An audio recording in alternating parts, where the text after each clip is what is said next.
माना कि तेरी दीद के काबिल नहीं हूँ मैं, माना कि तेरी दीद के काबिल नहीं हूँ मैं, तू मेरा शौक देख, मेरा इंतजार देख। सलाम, नमस्ते, सत श्री अकाल। मैं हूँ आपके साथ हर्षिता मिश्रा और आप देख रहे हैं टाइम्स मेल। इस वक्त पूरी दुनिया में हमारे मोदी ने अपना गजब का जलवा बिखेर रखा है। चारों तरफ मोदी मोदी और सिर्फ मोदी जी के नारे लग रहे हैं। संसद से लेकर सड़क तक मोदी मोदी के नारे लग रहे हैं। विदेशों में भी गजब का डंका बज रहा है। America, Britain, Australia, France, Germany, Saudi Arab, मिस्र, रोम, यूनान, सब के सब हमारे मोदी जी को देखकर थर थर थर थर काँप रहे हैं। चीन की हालत तो बस पूछो ही मत, वो तो चीख पाक फूंक भी नहीं पा रहा है। यूँ समझ लीजिए, जब से हमारे मोदी ने चीन को लाल आंख दिखाई है, तब से ही बेचारा चीन दिन में 10 बार डायपर बदल रहा है। मोदी जी को देखकर अच्छे सुपर पावर देशों की पैंट गीली हो जा रही है। आप तो जानते ही हैं, जब से हमारे मोदी जी ने ये वाली तस्वीर को लपक कर खिंचवाई है, तब से अमेरिका और रूस बिना मोदी जी के पूछे सूसू पॉटी भी नहीं करने जाते। सोचिए, इतने परम प्रतापी प्रधानमंत्री को देखकर दुनिया के बाकी देशों का क्या हाल होगा।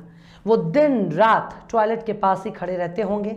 मतलब जब जब मोदी का नाम सुनाई देता होगा, तब तब उनको अंदर भागना पड़ता होगा। और अगर मोदी जी का नाम सुनते ही भागने में देरी कर दी, तो समझिए धोती पैंट खराब हो जाएगी। लेकिन हंसिए मत, ये बहुत गंभीर मामला है। एक तरफ दुनिया के तमाम देश और दूसरी तरफ हमारे मोदी जी का जलवा। फिर भी एक ऐसी बात खुलकर सामने आई है जिसको सुनने के बाद यकीन ही नहीं होता, आखिर ये सब हमारे देश के साथ कैसे हो सकता है। वो भी तब जब हमारे मोदी जी विश्व गुरु बनकर प्रकट हो चुके हैं। मोदी के दिल्ली फतह के बाद से ही तकरीबन 11 लाख से ज़्यादा लोगों ने भारत की नागरिकता छोड़ दी। इसमें से ज़्यादातर किस धर्म के मानने वाले हैं, इसे बताने की ज़रूरत नहीं है। लेकिन इतनी बड़ी संख्या में भारत की नागरिकता छोड़ने की खबर ने अब उन लोगों की बात सच साबित हो रही है जो बार बार कहते हैं कि हिंदू खतरे में है, जो कभी 5 तो कभी 10-10 बच्चे पैदा करने की अपील करते हैं, जो खुले मंच से मुसलमानों और ईसाइयों को मारने की काटने की अपील जारी करते हैं। भारत की नागरिकता छोड़ने वालों के इतने बड़े आंकड़े को देखकर अब तो यही लगता है कि वाकई आज के दौर में हिंदू खतरे में है, और थोड़ा बहुत नहीं बल्कि बहुत ही ज़्यादा हिंदू खतरे में है। ये वो लोग हैं जिन्होंने भारत को विश्वगुरु बनने से पहले ही छोड़ दिया। ये वो लोग हैं जिन्हें मोदी जी के आसमानी किले पर बिल्कुल भी भरोसा नहीं है। ये वो लोग हैं जिनको मोदी जी की 56 इंची छाती नजर नहीं आई। ये वो लोग हैं जिनको आरएसएस के हिंदू राष्ट्र पर रत्ती बराबर भी यकीन नहीं है। भारत को छोड़कर परदेसी बनने वाले ये वो लोग हैं जिन्हें मोदी है तो मुमकिन है वाले डायलॉग पर जरा भी यकीन नहीं। अब संसद में मोदी सरकार ने एक और नया आंकड़ा पेश किया है, जिसमें 1 साल के दौरान भारत की नागरिकता छोड़ने वालों की संख्या लाखों में बताई गई है। क्या भारत की नागरिकता छोड़ने वाले लोगों को हमारे मोदी जी पर बिल्कुल भी भरोसा नहीं है? आखिर इन लोगों को हमारे मोदी जी पर यकीन क्यों नहीं है? जब हमारे मोदी जी अडानी की यारी पर यकीन कर सकते हैं, सवाल है जब फिल्म सिटी की दूत और अप्सराओं को मोदी जी पर यकीन है, तो फिर भारत की नागरिकता छोड़ने वालों को मोदी जी पर यकीन क्यों नहीं है? क्या मीडिया झूठ परोस रही है? क्या चीन हमारे मोदी जी से नहीं काँप रहा? क्या कोई भी देश हमारे मोदी जी की लाल आंख से नहीं डर रहा? क्या मोदी जी को कोई विश्व गुरु नहीं मान रहा? दरअसल मोदी जी के पीएम बनने के साथ ही पूरे देश ने मोदी जी की बहादुरी के कई किस्से सुनाए जाने लगे। मोदी जी ने नाली की गैस से चाय बनाई, मोदी जी ने मगरमच्छ को पकड़ लिया, मोदी जी ने हिमालय पर तपस्या की, मोदी जी ने भीख मांग कर खाया, वगैरह वगैरह। प्रधानमंत्री बनने के बाद अमेरिका वालों से हमारे मोदी जी की गहरी यारी दोस्ती देखने को मिली।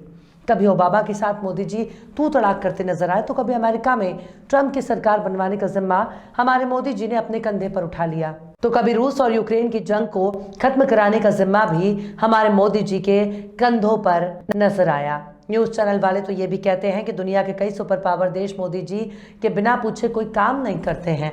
हम तो यही सोच रहे थे कि अब तो अमेरिका वाले भी भारत का वीज़ा लेने के लिए लाइन लगाकर खड़े होंगे, लेकिन यहाँ तो एकदम उल्टा हो गया। पता चला मोदी के राज में लाखों भारतीयों ने लाइन लगाकर भारत की नागरिकता ही छोड़ दी, और तो और भारत की नागरिकता छोड़ने वालों की कतार दिनों दिन पहले के मुकाबले और भी लंबी होती जा रही है।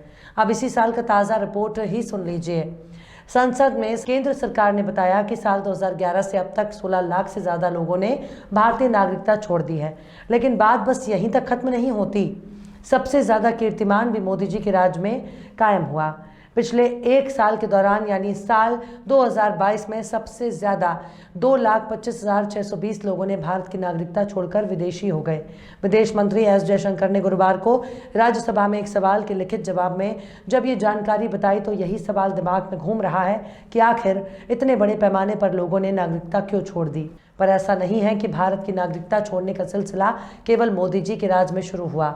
नागरिकता छोड़ने का सिलसिला पिछली सरकारों के दौरान भी देखा गया, पर मोदी जी के राज में इसकी रफ्तार तेज हो गई। सिर्फ मोदी जी के राज में भारत की नागरिकता छोड़ने वालों की संख्या बहुत बड़ी है, यानी 8 सालों में 11.5 लाख से ज़्यादा लोगों ने भारत की नागरिकता को छोड़ दिया। इसमें से सबसे ज़्यादा भारतीय अमेरिका में जाकर बस गए, जिसके बारे में मोदी जी दावा कर रहे थे कि अमेरिका वाले लाइन लगाकर भारत का वीज़ा लेंगे। लेकिन यहाँ तो मोदी जी के राज में खुद भारत के नागरिक की लाइन लगाकर अमेरिका की नागरिकता लेने लगे और हमारे विश्वगुरु चुपचाप ताकते रह गए। तो सवाल है कि ऐसा क्या हुआ कि सपना अमेरिकी लोगों को भारत में आकर्षित करने का था, लेकिन उल्टे भारतीय ही अमेरिकी नागरिकता लेने के लिए कतार में खड़े हैं। चूंकि ये खबर खुद भारत सरकार ने दी है, इसलिए इस खबर को बिल्कुल भी नकारा नहीं जा सकता। लेकिन सवाल है कि ऐसा क्या हुआ जिसकी वजह से इतनी बड़ी संख्या में भारत के लोग ही भारत की नागरिकता छोड़ रहे हैं। तो इसका जवाब भी आपको मोदी सरकार के पिछले बयान पर गौर करना होगा। बीते साल संसद में केंद्रीय मंत्री नित्यानंद राय ने संसद को बताया कि विदेश मंत्रालय के अनुसार भारतीय नागरिकों ने अपने व्यक्तिगत कारणों से यानी निजी वजहों से भारत की नागरिकता छोड़ दी।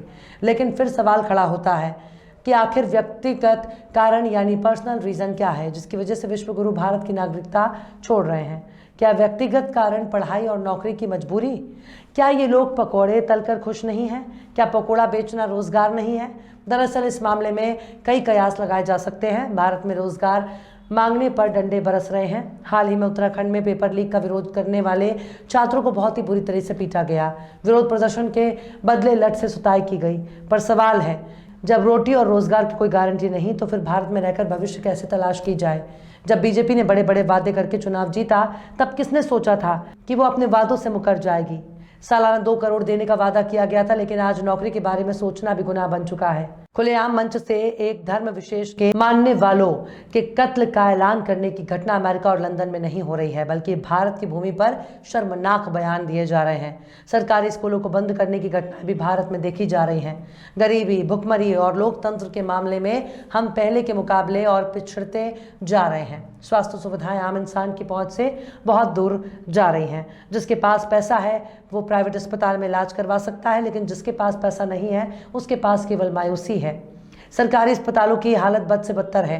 जिस देश में बिना इलाज लोग तड़प कर मर जाएं और उन्हें सम्मानजनक अंतिम संस्कार भी नसीब ना हो, जिनकी लाश गंगा में बहा दी जाए, जिनकी लाश गंगा की रेती में दफन करना पड़े, जिनके कफन भी हुकूमत के कारंदे गिद्धों की तरह नोच खाएं, तब डर तो लगता है। सड़कों की खराब हालत, ट्रैफिक जाम से दिक्कत नहीं होती, लेकिन जब किसी नेता की वजह से एम्बुलेंस रोक दी जाए और मरीज तड़प तड़प कर मर जाए, तब इन घटनाओं को देखकर और सुनकर बहुत डर लगता है। डर तो बहुत लगता है कि बैंकों में जमा हमारी गाड़ी कमाई कब कौन लेकर भाग जाए क्या पता। इस तरह के माहौल से बहुत डर लगता है। कब किस बात पर, किस ट्वीट पर किसकी भावना आहत हो जाए। गुंडों से ज़्यादा जब खाकी वालों से डरने लगे तब इंसान भारत के किस कोने में जाए। जब सरकारी प्रॉपर्टी बेचने का सिलसिला भारत में चल रहा हो तो फिर पब्लिक सेक्टर का मतलब ही खत्म हो जाता है। अभी कुछ दिनों पहले अडानी को लेकर हिंडनबर्ग की रिपोर्ट सामने आई है और पूरा देश देख रहा है कि हमारे नेता संसद में क्या कर रहे हैं।